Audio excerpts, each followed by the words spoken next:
नमस्कार, मी जान्हवी सावंत. सर्व प्रेक्षकांना जय महाराष्ट्र. आणि आज राम प्रतिष्ठापना झालेली आहे. ज्या क्षणाची सगळे आतुरतेने वाट पाहत होते तो क्षण आता येऊन पूर्ण झालेला आहे. राम आले अंगणी अयोध्येमधल्या मंदिरात रामलल्ला विराजमान झालेला आहे. अचूक मुहूर्त साधत रामाची प्राणप्रतिष्ठा संपन्न झाली आहे.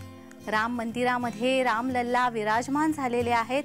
हा एक ऐतिहासिक क्षण. या क्षणाचा साक्षीदार संपूर्ण भारतच नव्हे तर संपूर्ण जग झालेला आहे.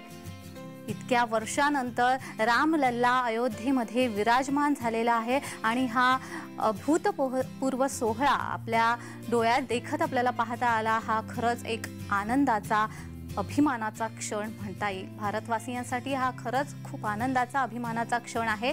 रामलल्ला हे अयोध्येमध्ये आता विराजमान झालेले आहेत. इतक्या वर्षांची प्रतीक्षा, या प्रतीक्षेनंतर आता एक क्षणाचा खूप सुंदर असा आनंदाचा सोहळा आज पार पडलेला आहे. अचूक मुहूर्त साधत रामाची प्राणप्रतिष्ठा संपन्न झालेली आहे.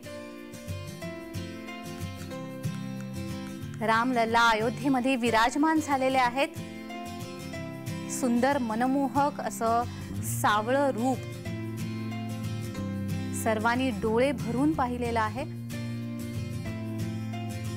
अचूक मुहूर्त साधत रामलल्ला अयोध्येमध्ये विराजमान झालेले आहेत.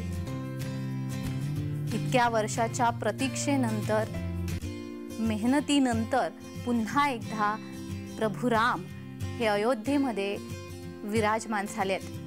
संपूर्ण भारतवासियांसाठी हा एक आनंदाचा, अभिमानाचा क्षण आहे.